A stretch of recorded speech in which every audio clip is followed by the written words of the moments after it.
Kamusta pong muli mga katambay? Si Kamanong po, siyempre sa Tambayang Makabayan. Ito po, komentuhan po natin na sa balita, isang balita.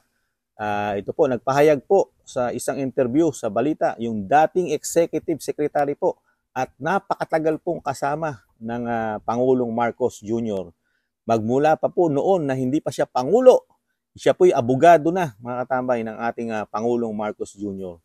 At sa kabila po noon, napakaiksi po na kanyang panunungkulan dahil siya po'y binigyan ng pwesto ng Pangulong Marcos nung siya po'y mahalal bilang Pangulo ng bansa. Siya po'y binigyan bilang isang pinakamataas na katungkulan po sa ating bansa ay ang Executive Secretary po ng Pangulo. Pero sa kabila po noon, napakaiksi at siya po'y hindi natin malaman kung bakit po siya nag-resign. Siya po'y nag-resign mga katambay.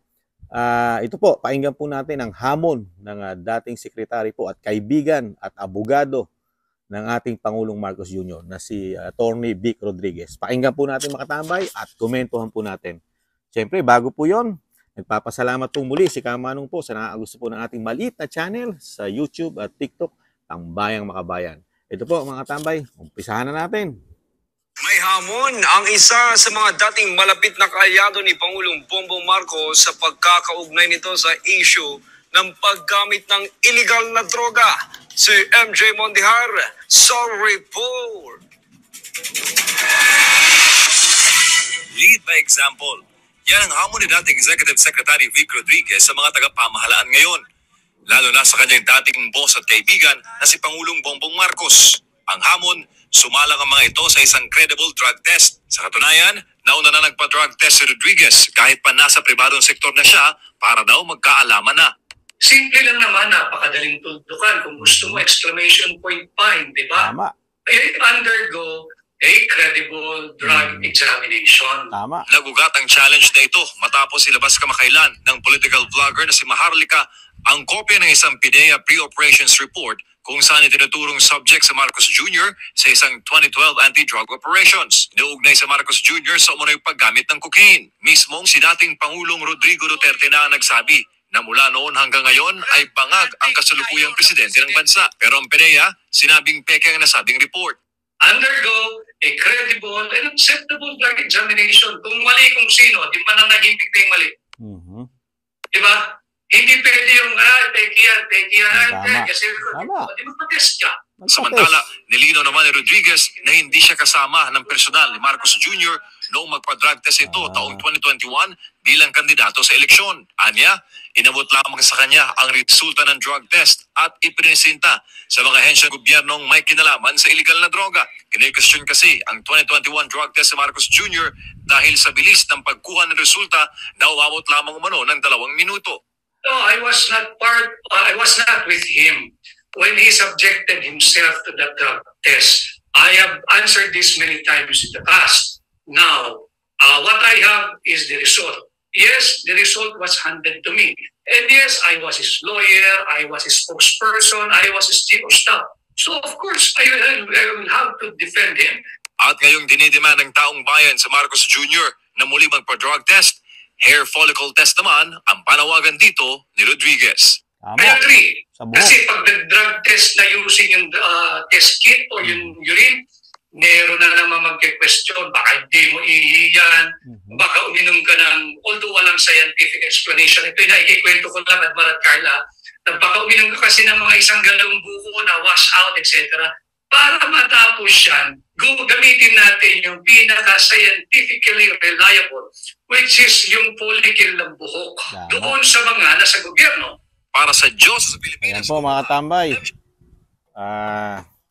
Kaibigan po ito. At talagang napakatagal na kasama po ng ng Pangulong Marcos po. Itong si Attorney Vic Rodriguez. Ito po magmula pa po ito nung sila po lumalaban pa po nung 'di ba? Nagkaroon sila ng petisyon nung matalo bilang Vice President po sa panahon po, 'di ba? Ni Pangulong Duterte, 'di ba? Nanalo ang VP Leni, 'di ba? Nagpetisyon po siya ron at kasama niya na po ang kaibigan niya at abogado na si Vic Rodriguez. Kaya po nakapagtataka po bakit po nagtataingang kawali ang ating Pangulo sa araw-araw po na issue po sa kanya na napakabigat po. Droga po yan eh. Alam natin ang droga eh, napakasama po, di ba ba? Yan po hindi nagdudulot ng kabutihan sa tao, di ba? Pagka droga na pinag-uusapan. Yan po, pag sinabing droga, ano kakabit niyan? Krimen! Krimen na po susunod yan eh. Pagka tayo bangag at nakakasira po talaga ng ulo ang droga at ng kalusugan, di ba? At hahantong pa, di umano, na iiksi pa ang buhay natin yan, mga tambay, pagka lulong ka sa droga at ikaw ay hindi lumulubay, kakagamit ng lalo ng high-end, mga high-end po yan, cocaine, di ba? Napakamamahal pong droga po yan, hindi naman po katulad na shabu yan, na medyo sabi nga nila pang-mahirap, di ba? Pero ang cocaine, pang may pera daw po, mga katambay.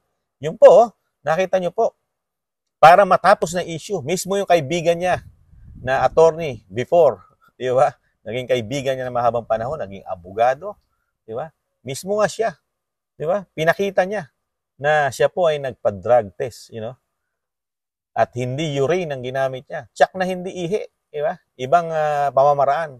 At mismo siya, sinasabi niya, hindi na ihi dapat para ang mga Pilipino mapaniwala po natin. Kasi nga naman ang ihi, bilang ikaw ay commander-in-chief, pwede kang kumuha ng ihi, di umano, sa iyong mga bodyguard o sa iyong mga nasasakupang gabinete, di ba? Pero yung sa buhok, di ba? At ite-televise mo yung buhok at ibang agency ang hawak, ang kukuha na hindi mo kontrolado sa gobyerno, di ba? Para magkaalaman na, lahat po titigil yan. Tama po, sabi ni Vic Rodriguez, ni Atty. Vic, di ba? Kung talagang hindi ka gumagamit ng cocaine, ang ating Pangulo, titigil na lahat. Titigil na lahat ang bumabati ko sa ating Pangulo. Tama po yun. Para kay Kamanong. Para matapos na lahat. Di ba? Pero ano ang ginagawa ng administrasyon? Saan nila nililihis ang issue ng droga sa ating Pangulo at sa first family ng Pangulo? Saan dinadala ang issue? Sa mga Duterte, di ba? Doon po nila, sa Kibuloy, doon po nakatutok ang issue. Doon lagi ang focus ng ating gobyerno sa mga Duterte, lalo yung nagtatanggol po sa ating Pangulo, na mismong sila. May agam-agam din po yung mga yan. Mga tambay, lalo yung mga sinasabi na tumatanggap man sila ng pera di umano, yung mga Isimada vlogger, sa mga Gcash vlogger. Pero sa puso niyan, nagtatanong din sila, totoo kaya yung mga binibintang sa boss nila na nagbabayad sa kanila di umano? Totoo po kaya, di ba? May agam-agam din po yung mga yan, yung mga Isimada vloggers. Dahil napakabigat po na bintang sa isang commander-in-chief, pinakamataas na politiko sa ating bansa na nagpapatakbo ng gobyerno natin ngayon, ang presidente ng Pilipinas. Pero may issue kang droga. First time in the history ng Pilipinas yan na mayroong pangulo na ang issue, na araw-araw issue sa kanya ay droga. Di ba? Pero hindi pa niya tinatapos ang issue na yan. Wala siyang ginagawang aksyon. Bakit kaya? Nagtatanong din si Kamanong. Tatanungin ko po kayo mga katambay, bakit kaya hindi nagpapadrug test ang Pangulo? Lalo yung sinasabing sa hair test, di ba? Hindi. Kahit sasabihin mo sa dugo, hindi niya pinapansin. Baliwala. Nakatutok ang mga media sa interview. Lahat, ano po? Ngayon, ano po ang interview sa kanya? About Kikibuloy, sumuko ka na, proteksyonan kita, magiging fair justice. Pero, korte po ang mag-ano po nun korte, hawak po ng korte yun, mga katambay. Di po ba? Pero yung sa kanya, buong Pilipino, buong Pilipinas, sa labas ng Pilipinas, nagtatanong din yung mga OFW natin, mga Pilipino. Di ba? Ang presidente namin, addict daw. Araw-araw sinasabihan siyang addict. Nagko-cocaine. Di ba? Kumakalat po sa buong mundo yan. Yung issue na droga. Kasi, napaka-popular po ng isang presidente sa buong mundo. Lalo ang Pilipino. Dahil kalat po ang Pilipino sa buong mundo. Di ba? Kaya napakadali. Social media na tayo ngayon. Napakadaling kumalat ang iyong presidente ay gumagamit ng droga pero hindi mo nililinis ang iyong pangalan. Di ba? Masisira ng masisira araw-araw. Araw-araw sira ang pangalan mo kahit ikaw ay presidente ng Pilipinas. You know? Nililiis mo yung issue na pinakamalaking issue sa'yo, droga. Di po ba? Paano ka papasukin na magtitiwala sa'yo ang mga bansa, lalo na ang pinupuntahan mong bansa, di ba? Na nanghihikaya tayo na mamumuhunan sa ating bansa. Pero may issue ka na ikaw ay gumagamit ng droga at sinasabi pa ni Maharlika, araw-araw kang bangag, di umano. Di mo ba? Sino papatol sa atin? Sino kaya papatol sa atin na mayayamang bansa para mamuhunan sa atin na ang issue ng presidente natin ni droga? Di ba?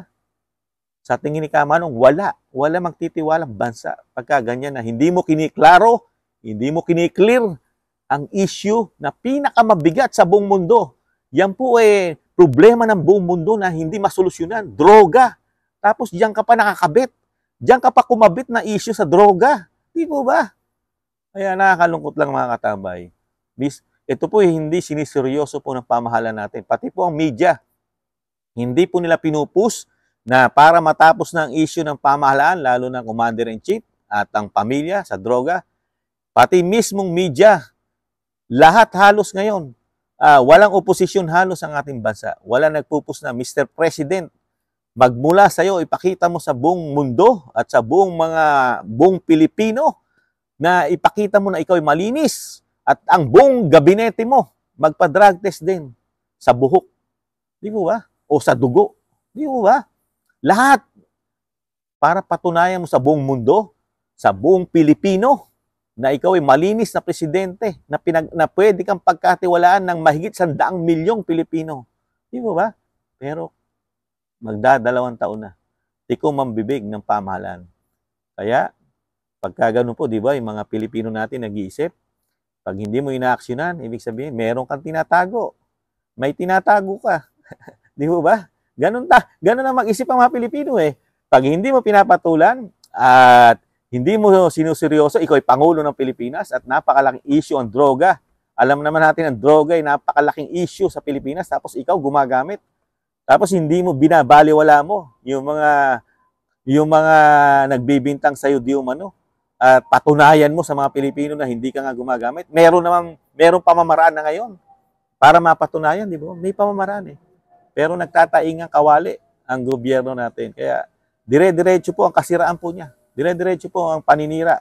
Hanggang hindi po ginagawa ng ating Pangulo, ang First Family, na magpa-drug test, hindi po, sa tingin ni Kamanong, hindi aasenso ang ating bansa. Dahil nakakabit sa kanya ang droga. Lalong-lalong masisira ang Pilipinas. Masisira ang ating bansa sa buong mundo.